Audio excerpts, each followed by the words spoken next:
زما د کنفرانس بحث دی د مثالونو د ژباړې لارې چارې. په دې وختو کې زموږ یو برخه استادان چې پوهندوی کېږي دوی ځینې علمي کتابونه ژباړي، بیا کله دوی د مثالونو سره مخ شي.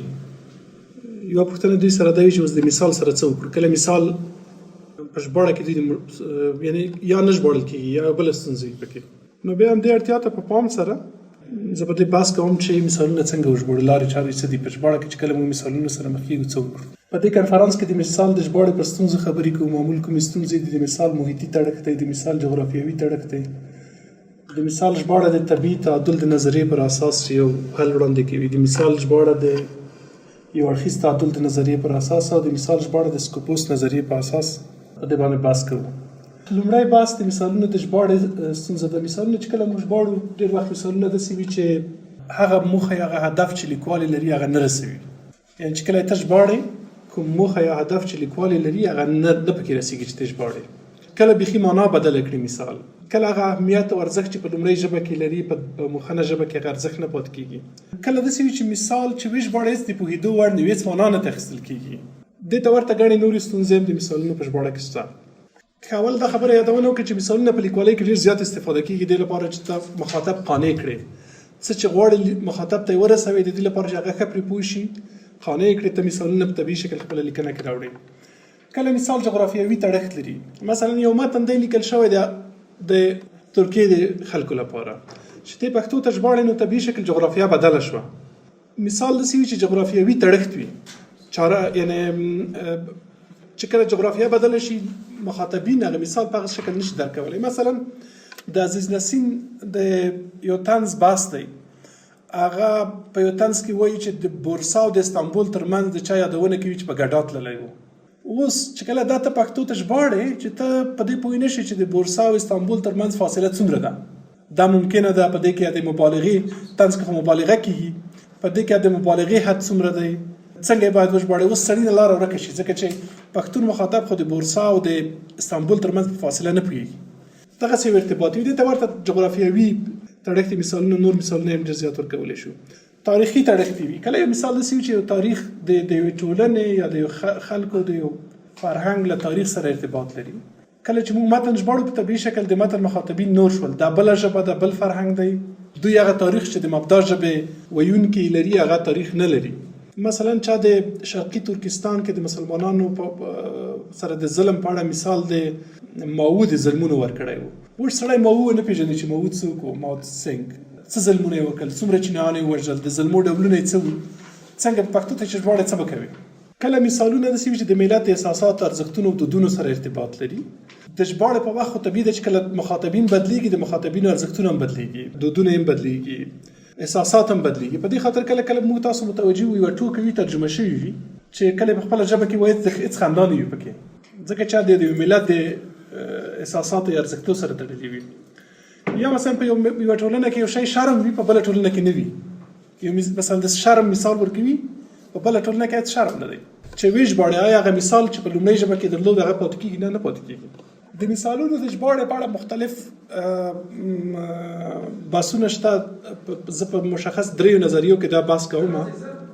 لومړنی بحث چې د طبیعي تعادل په نظریه کې په 19مه پیړۍ کې شوی هغه دا دی چې د 19مې پیړۍ په نیمایي کې دغه د طبیعي تعادل نظریه په اروپا کې عامه شوه. په 1980 او 1970 کلونو کې د دې اوج و. دوی وایي ژبې په طبیعي شکل معادلې دي، یعنې د ژبو ترمنځ په طبیعي شکل تعادل شته. نو که ته یو مثال ژباړې، که ته په خپل فرهنګ او په خپله ژبه صحیح پوه شې، یو طبیعي تعادل یا معادل ورته پیدا کولی شي هغو ته. نو ځکه وایي دا نظریه وایي داسې دی چې کله ته د الف نه بې ژبې ته یو متن ژباړې، یو مثال ژباړې، که همدغه بې متن بېرته الف ته وژباړې، همغه متن لاسته راځي چې په الف کې و، په لومړۍ ژبه کې و. مګر وروسته د نظریې مخالفین پیدا شول، وایي چې دا طبیعي تعادل اصلا نشته، یا که شته په ډېرو محدودو برخو کې دی. د طبیعي تعادل بس صحیح نه دی، د ژبو ترمنځ طبیعي تعادل نشته. وروسته معلومه شوه چې اصلا دغه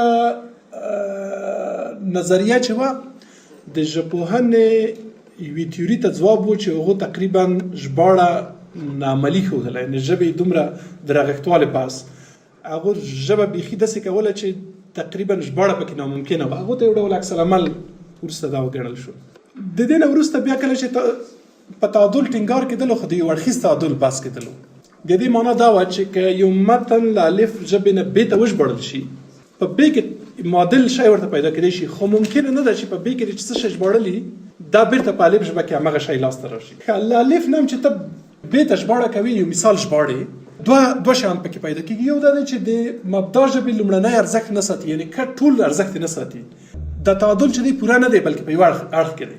یو دا دی چې که د الف نه ب ته وژباړې د ب نه بیرته الف ته وژباړې لومړی متن نه پاتې کېږي. دویم دا چې دغه تعادل چې دی یا ارزښت چې دی په یو اړخ کې دی. مثلا د یو مثال ارزښت دی داسې نه دی چې په یوه ژبه کې مثال یعنې څو اړخونه لري چې ته کله دې ژبې ته ژباړې فقط یو اړخ پاتې کېږي، ټول اړخونه یې نشي انتقالولی. د ژباړونکو په ځانګړي ډول د مثال په برخه کې د څېړونکو ستونزه د ژباړونکو ستونزه یې حل نه کړه. د دې نه وروسته چې کومه نظریه راغله هغه د سکوپوس نظریه. د سکوپوس تقریبا دا ستونزه حل کړه او تر اوسه پورې ژباړونکي په دې عمل کوي. سکوپوس جرمني کلمه ده، د موخې معنا لري. همغه تیوریسن یې چې هانس ورمر چې دا وړاندې کړه نو په همغه نامه باندې پاتې ده. دا وایي چې په ژباړه کې اصلا تمرکز په موخه دی. د ژباړونکي موخه څه ده له ژباړې نه، یا یو څوک دی ژباړنې ګمارلی، د ګمارونکي موخه څه ده د دې ژباړې نه. دغه موخه مهمه ده. دا مهمه نه ده چې مثال په لومړۍ ژبه کې چې کوم ارزښت درلود په دویمه ژبه کې لري که نه لري، یا په دې کې یو اړخیز او دوه اړخیز تعادل اصلا هېڅ مهم نه دی، بلکې د ژباړونکي یا د ژباړن یا پر ژباړه د ګمارونکي چې چا د ژباړه چاته ورکړې د هغو موخه مهمه ده. هغه باید اوس مثال هم له موخې سره تړلی. پس د ژباړن یا د په ژباړه د ګمارونکي موخه چې څه وه مثال همغسې باید ترجمه شي. د دې لپاره بیا مشخص وړاندیزونه کوي. وایي کله کله مثال ته هېڅ اړتیا نشته، یعنی مثال خو د لوستونکي د قانع کولو پوهولو لپاره دی. که پوه شوې چې متن کفایت کوي مثال هست هېڅ اړتیا نشته. مثال کېدای شي بدل شي، په ځای بل مثال راوړل شي.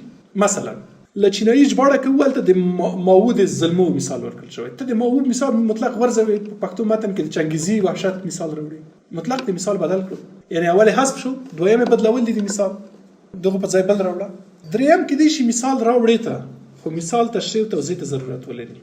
مثلا ته د ګرامر یو کتاب ته تشریح کوي، هغه د ژبپوهنې یا د ګرامر په یو برخه باندې بحث کوي، یو عملی مثال راوړی. مثال ته هغه انګلیسي مثال راخلې، مثلا چې په انګلیسي کې اسم څنګه په صفت وړي، اصول څه ده، قاعده څه ده، هغه راخلې، همغه انګلیسي مثال راوړي خو توضیح کوي او تشریح کوي.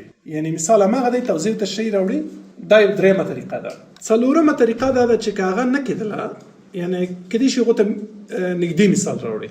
یعنی یو مثال دی کټ مټ نشي اخیستی، حذفولی نشي، مطلق بدلولی نشي، هغو ته مجبور یې ته یو نږدې مثال. دا هم کېږي چې د مثال ځینې برخې بدلې کړي.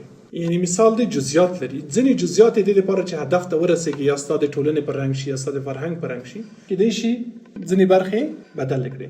کله کله مثالونه داسې هم وي، خصوصا په ساینسي برخه کې ته کټ مټ مثال ورکړې، ویش باندې ستونزه نه لري.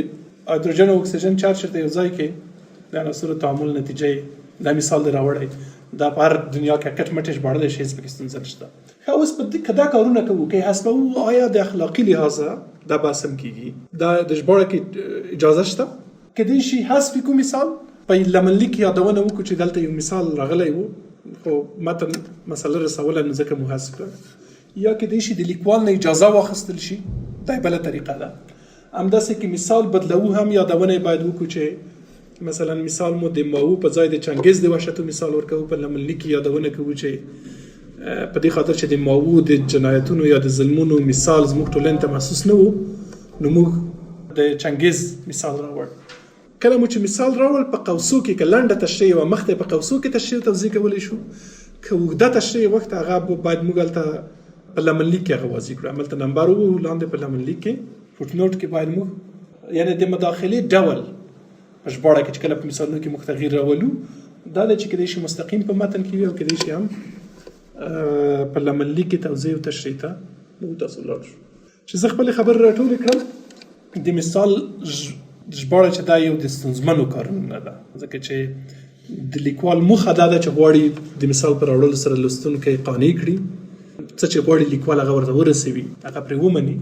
مګر چې په ټولنه کې تاریخ فرق کوي، جغرافیه توپیر کوي، ارزښتونه، فرهنګ، دودونه، احساسات، دا ټول متفاوت کیږي چې کله راځي ته په دې خپل ټولنه کې به مثال ورکوي په خپل ژبه کې دا ډېر سخت کار لومړی نظریه په دې اړه طبیعي تعادل و چې ډېره کارنده نه وه د یو اړخیز تعادل موږ بحث پرې وکړ چې نتیجه یې ورنه کړه دا دواړه ډېرې کارنده نه وي اخر کې د سکوپوس نظریه چې د موخې نظریه ده تر اوسه ژباړونکي په دې عمل کوي او په سکوپوس کې موږ مشخص ویل چې 6 ډوله چلند کولی شو موږ له مثالونو سره په ژباړه کې ډېره زیاته مننه